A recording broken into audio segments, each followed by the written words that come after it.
역대하 27장 4절에서 9절까지입니다. 27장 4절로 9절 가지겠습니다. 유다 산중에 성읍들을 건축하며 숲풀 가운데에 견고한 진영들과 망대를 건축하고 암몬 자손의 왕과 더불어 싸워 그들이 이겼더니 그 해에 암몬 자손이 은 100달란트와 밀 10,000고루와 보리 10,000고루를 바쳤고 제2년과 제3년에도 암몬 자손이 그와 같이 바쳤더라. 요담이 그의 하나님 여호와 앞에서 바른 길을 걸었으므로 점점 강성하여졌더라.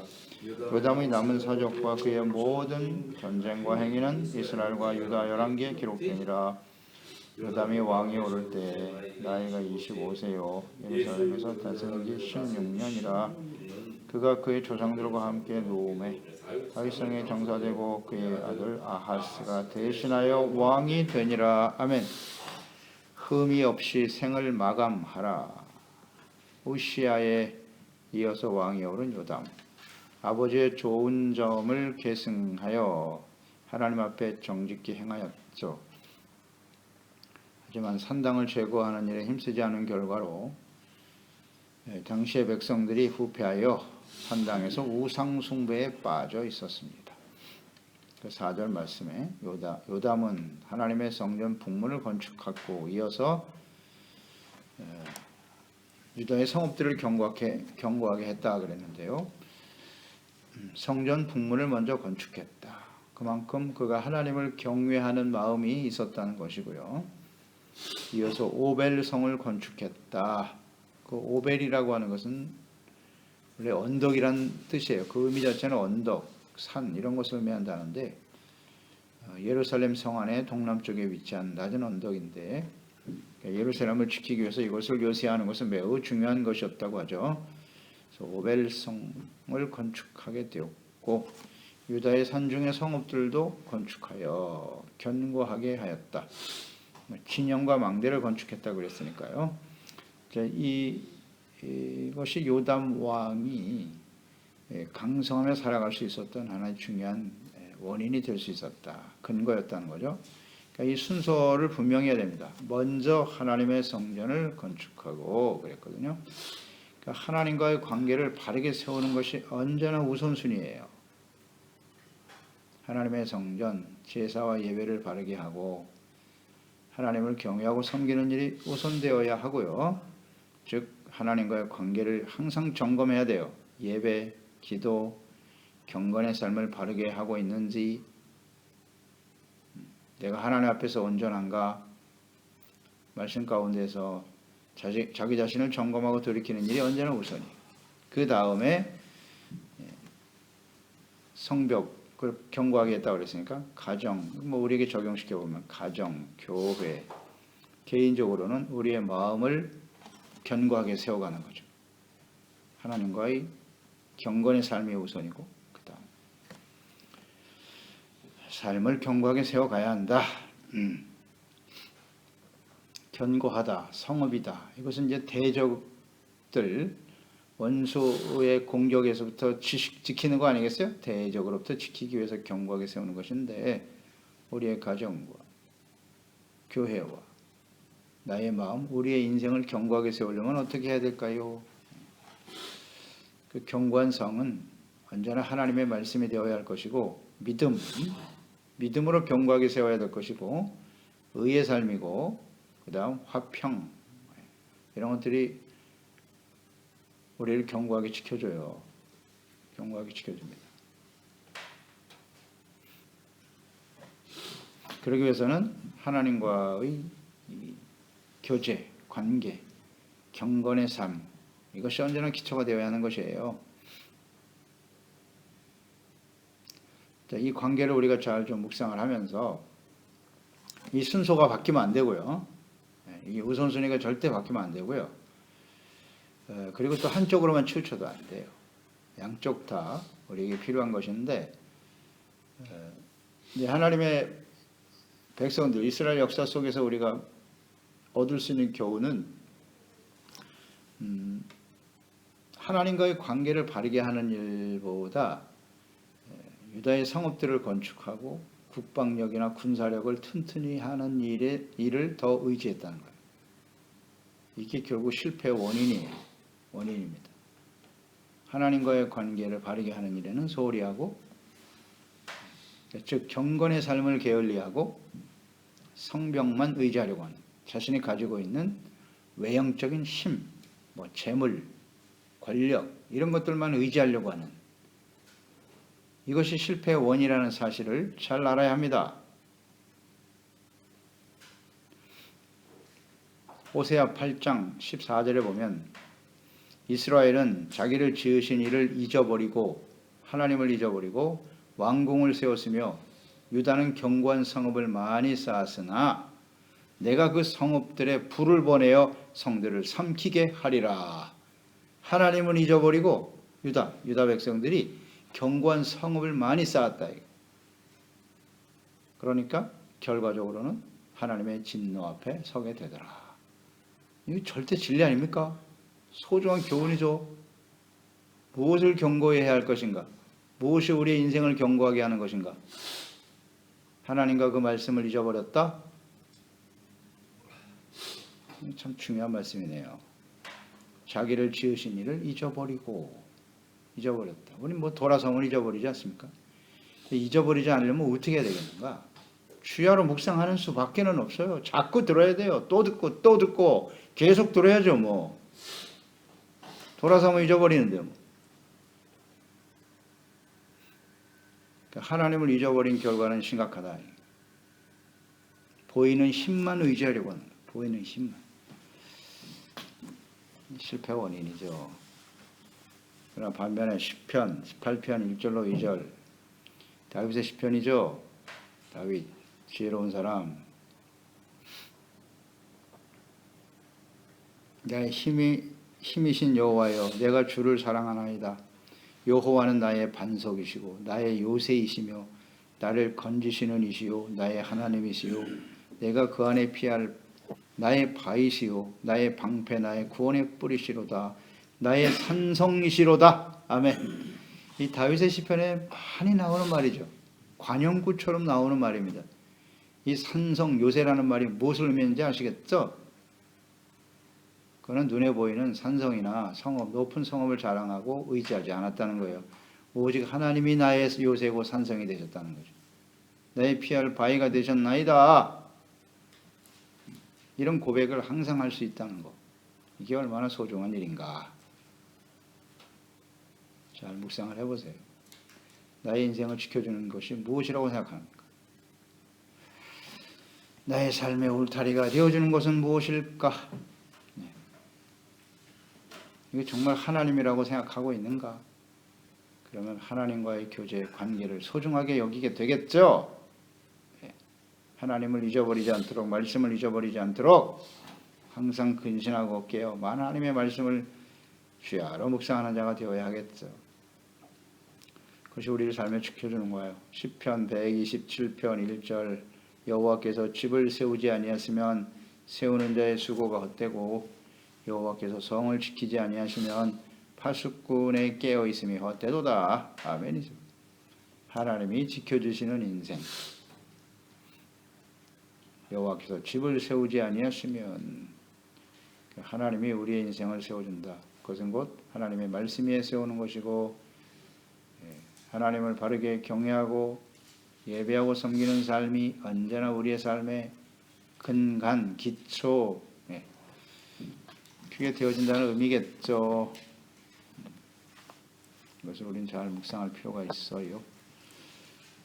근데 요담은 이것을 잘했네요. 하나님을 성전을 중심으로 주를 바르게 섬겼고 또 자신이 해야 할 일, 유다의 성읍들을 견고하게 하는 일을 질서 있게 잘 행했다. 그 결과 5절에 보니 암몬 자손과의 전쟁에서 승리하는 모습이 나오죠. 하나님 앞에서 정직하고 성전을 보호하고 성읍을 견고하게 하는 결과 암몬과의 전쟁에서 승리하여 많은 조공을 받게 되었죠. 조공을 바치게 되었습니다.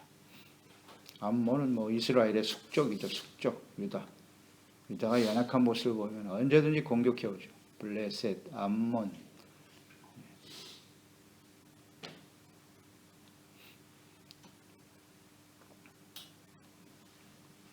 그래서 6절에 요담이 그의 하나님 여호와 앞에서 바른 길을 걸었으므로 점점 강성하여졌더라.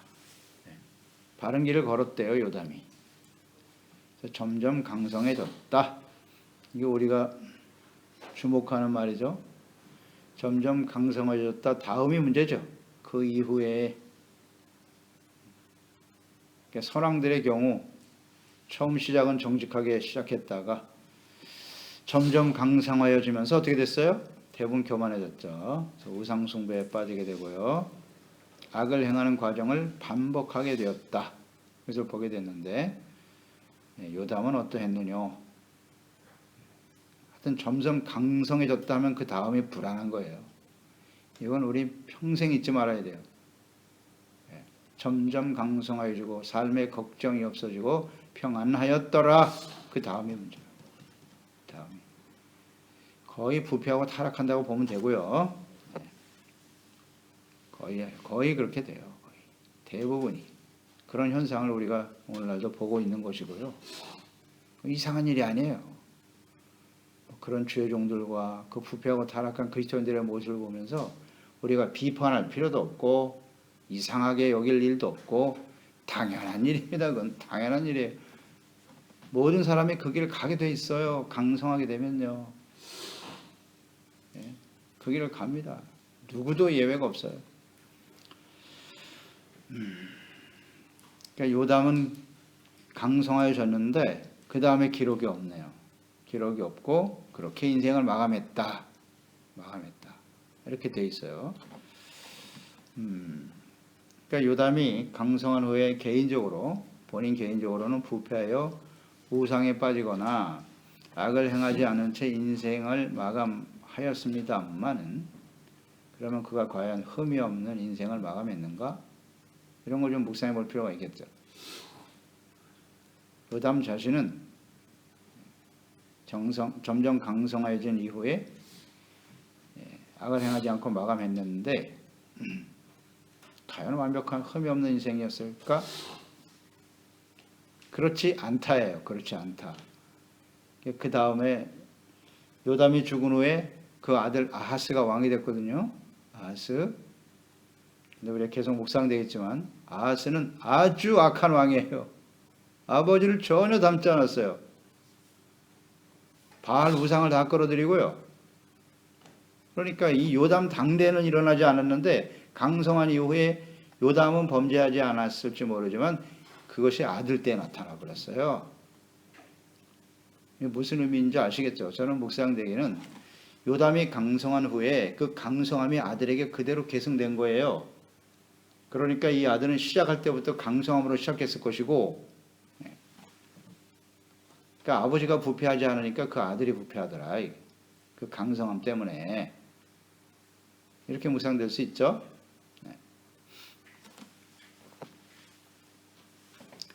그래서 저는 요담이 두 가지 인생을 마감하는 데 있어서 결정적인 흠이 있었다고 보는데요.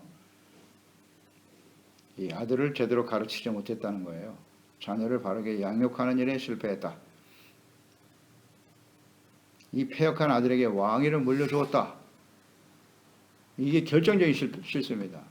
그러니까 항상 이스라엘 왕들이 그 역사 속에서 행하는 과오 중에 결정적인 과오가 바로 이거예요. 아들이 여럿이 있으면 그 중에서 누굴 왕으로 세울 것인가. 그 왕이라고 하는 것이 얼마나 중요한 일입니까? 그 왕이 부패하고 타락하면 백성 전체가 부패하고 몰락하는 것인데 이스라엘의 왕이란 하나님이 다스리시는 하나님의 나라를 바르게 세우는 일 아니겠어요? 그래서 이 요담이 점점 강성하여진 후에 자기는 우상을 섬기는 않았을지 모르지만 제가 묵상하기로는 사명을 잃어버렸구나. 왕으로서 마땅히 해야 할 일이 무엇인가를 잘 모르는구나. 이걸 자녀들에게 가르쳤어야 하는데 이걸 가르치지 않았네요. 그렇죠? 결정적인 실수입니다. 이거. 결정적인 실수예요. 어느 정도냐면 이렇게 비교해서 묵상을 해보시죠. 여호사밧 역시 성군이었죠. 마지막까지 정말 흠이 없이 살았다는 여호사밧이에요. 근데 여호사밧의 결정적인 실수는 뭐냐면 아하방, 우상 숭배자인 아하방의 딸 아달랴를 며느리로 삼았단 말이에요. 그 결과가 여호람을 비롯해서 그 아들 아하시아까지 완전히 멸문지하당했어요. 다 우상 숭배함으로써 심각한 죄를 짓게 됐단 말이에요. 그것과 한번 비교해 보세요. 요담은 그런 모습 없어요. 여호사밧처럼 정말 완벽하게 인생을 산 것 같지만 그 우상을 섬기는 아달랴를 아내로 맞은 여호람도 심각한 영향을 받고 있었다고 아달랴로부터. 그런 아들에게 왕위를 물려준 게 결정적인 실수거든요. 같은 모습이죠. 요담도요. 네. 악을 행하는 아들 아하스에게 왕위를 물려준 거예요. 이게 큰 실수입니다. 큰 실수예요. 그러니까 우리가 자녀들을 바르게 양육하고 그 왕으로서의 어떤 사명이 무엇인가를 깨닫지 못하면, 우리가 그리스도인들 다 왕 같은 제사장이라고 했지 않습니까? 저희들이. 그러니까 우리가 인생을 마감하면서 자녀들에게 무엇을 가르치고 무엇을 유산으로 남겨줄 것인가. 요담은 그냥 왕위만 넘겨줬어요. 강성한 나라를 넘겨줬다고. 사명과 함께 넘겨줬어야 되는데 이게 실수예요. 우리도 이런 오류를 범하지 말아야 됩니다. 사명, 그리스도인으로서 살아가는 사명의 중요성에 대해서 인식시켜주고 가르쳐줘야 돼요. 또 하나는 산당을 제거하지 않은 것이 결정적인 실수죠. 산당을 제거하지 않음으로써 유다 모든 백성들이 우상 숭배에 빠져 있었다는 거예요. 이 두 가지 결정적인 흠이 있었던 거죠. 근데 그 영향력은 굉장히 크죠. 눈에 보이지 않는 실수 같지만 심각한 모습입니다. 이건. 그래서 백성들을 부패시켰어요. 그러니까 그 백성들이 부패하는 영향을 아하스가 받은 거죠. 아하스가 그 영향을 받은 거라고 봐야죠. 백성들이 우상을 섬기네? 그러니까 이 전혀 하나님을 경외하는데 훈련되지 않은 아들이 왕이 되다 보니까 이 왕이 되면 또 백성들한테 잘 보이려고 하는 생각이 있어요. 백성들이 대세가 그렇다면 나도 따라가야 되지 않겠어? 이 어리석은 왕. 이런 걸 우리가 묵상하게 됩니다. 따라서 결론적으로 흠이 없이 인생을 마감하는 일은 매우 어렵다. 그렇죠? 다 보세요. 완벽하게 인생을 산 것 같지만 이런 결정적인 흠들이 있더라는 거죠. 그래서 이것을 교훈을 얻는 거예요. 우리가 이제 살 날이 얼마 안 남았는데 우리 인생을 마감할 때 과연 우리는 흠이 없이 인생을 마감할 수 있는가? 이 부분. 그래서 골로새서 1장 21절 23절을 묵상하게 돼요. 거기 보면 어떻게 흠이 없이 인생을 마감해야 되는가. 전에 악한 행실로 멀리 떠나 마음으로 원수가 되었던 너희를 이제는 그 육체의 죽음으로 말미암아 화목하게 하사 너희를 거룩하고 흠없고 책망할 것이 없는 자로 그 앞에 세우고자 하셨으니 만일 너희가 믿음에 거하고, 보세요, 흠없고 책망할 것이 없는 자로 세우고자 하셨다. 그러니까 예수 그리스도 안에서 우리를 구원하시는 하나님의 뜻이라는 거예요. 흠없고 책망할 것이 없는 자가 되기 위해서는 너희가 믿음에 거하고, 첫째, 터 위에 굳게 서서 너희 들은 바 복음의 소망에서 흔들리지 아니하면 그리하리라. 이 복음은 천하 만민에게 전파된 바요 바울은 이 복음의 일꾼이 되었다. 믿음에 거하고 그랬고요. 그 터 위에 굳게 서서 복음의 소망에서 흔들리지 않아요. 믿음, 소망이네요. 믿음, 소망을 복음의 진리의 말씀에 굳게 두고 하나님의 말씀 위에서 믿음에 거하고, 그러니까 믿음이라는 건 하나님을 아는 것이고 하나님의 말씀을 통해서 하나님을 알아가는 것이고 또 그 하나님의 말씀과 뜻에 내가 아멘으로 화답하고 그다음 순종하는 것까지죠. 그 말씀을 듣고 순종하는, 이것이 믿음 안에 거하는 거죠. 그리고 복음의 소망, 복음을 통해 자기 자신뿐만 아니라 모든 사람들이 구원을 받아 하나님의 나라에 서게 되는 그날을 소망하면서 이 땅이 아니라 영원한 하나님의 나라의 소망을 굳게 붙들어야죠. 그래야 된다. 데살로니가전서 5장 15절 이하의 말씀을 또 묵상하게 돼요. 어떻게 우리가 흠이 없는 인생을 마감할 것인가. 5장 15절 24절에 보면 삼가 누구에게든지 악으로 악을 갚지 말고 서로 대하든지 모든 사람을 대하든지 항상 선을 따라라.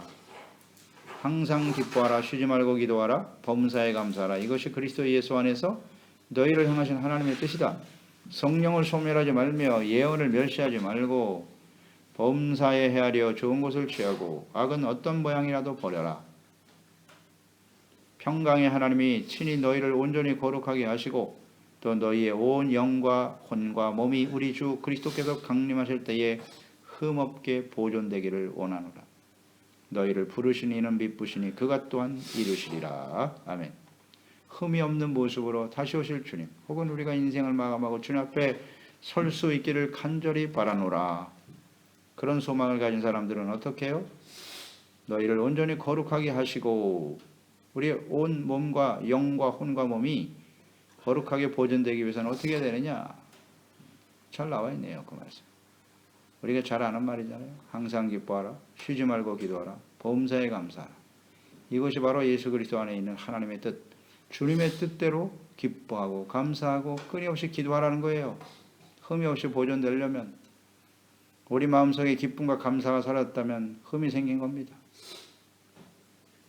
그리고 성령을 소멸하지 말라 그랬죠. 성령의 인도하심을 따르는 성령 충만한 삶을 계속 유지하라. 예언을 멸시하지 말고 하나님의 말씀을 멸시하면 안 된다. 주님의 말씀. 그리고 범사에 헤아려 좋은 것은 취하고 악은 어떤 모양이라도 버려야 된다고. 악은 어떤 모양이라도 버려라. 그러면 우리의 몸을 흠없이 보존할 수 있답니다. 다 나와 있네. 이렇게 살아가도록 말씀 묵상하고 기도하고 성령의 인도하심을 따라야 되겠죠. 악을 버리려면 분별을 해야 되잖아요. 깨달아야 되잖아요. 이것이 악이라는 것, 이게 하나님이 기뻐하지 않는다는 사실을 말씀을 통해서 깨달아야죠. 뭐 방법이 있나요?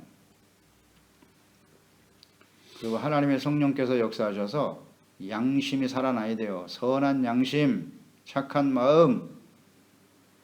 양심이 찔리는 일은 하지 말아야지. 네, 이렇게 되는 거예요. 이것을 우리가 잘 유지해 가는 것이 매우 중요하다. 그래서 우리의 주어진 인생에 오늘 말씀을 통해 얻는 교훈입니다. 누구도 흠이 없게 인생을 마감하기는 어렵다. 그러나 하나님은 우리가 흠 없이 주님 앞에 서기를 또한 원하신다. 이 사이에 갈등이잖아요. 이 차이를 어떻게 극복할 것인가. 이게 우리에게 남은 과제입니다. 남은 과제. 그냥 아무 생각 없이 예수 믿고 구원받았으니까 뭐 적당히 살아도 되겠지. 그렇지 않습니다. 치열한 싸움입니다. 이건. 악한 원수 마귀는 어떻게 해서든지 우리가 흠 있는 삶을 만들어낼 것이고 그것이 유혹을 받게 하는 거죠. 그래서 하나님의 공의 앞에 세우려고 애를 쓰는 거고 우리는 정말 정신 똑바로 차리고 어떻게 흠이 없는 인생을 마감할 것인가에 힘써야 돼요. 이제 우리 남은 인생이 얼마 남지 않았기 때문에 여기에 더욱 힘써야 된다. 이런 것을 묵상하게 되네요. 기도하겠습니다. 하나님 아버지, 오늘도 말씀을 통해 교훈을 얻습니다. 온전한 삶, 비교적 하나님 앞에 정직하고 바른 길을 걸었던 요담의 인생, 그 강성한 이후에 크게 흠이 없이 인생을 마감한 것처럼 보입니다만 산당을 제거하지 않음으로써 백성들이 우상 숭배에 빠지게 한 일, 또 그 자녀를 바르게 양육하지 못하고 하나님의 말씀으로 바르게 하나님을 경외하는 일을 가르치지 못했네요. 그 악을 행하는 우상 숭배자인 아하스에게 왕위를 물려준 일, 심각한 오류죠. 주여, 우리가 마지막 순간까지 흠이 없이 살아가기 위해서 어떻게 해야 하는가를 오늘 말씀을 통해서 깨닫습니다. 누구도 흠없는 인생을 마감하기는 어렵다. 이것을 잘 지키기 위해서는 어떻게 해야 하는가 생각하게 하시고요. 하나님의 말씀을 가까이 하고 기뻐하며 감사하며 끊임없이 기도하며 말씀 앞에서 발견되어지는 악은 어떤 모양이라도 버려야 됩니다. 성령의 인도하심을 따르게 도와주시고 하나님의 말씀, 예언의 말씀을 멸시하는 일이 없도록 늘 말씀과 기도로 또 하나님을 성령의 인도하심을 받는 경건의 삶이 흐트러지지 않도록 지켜주소서.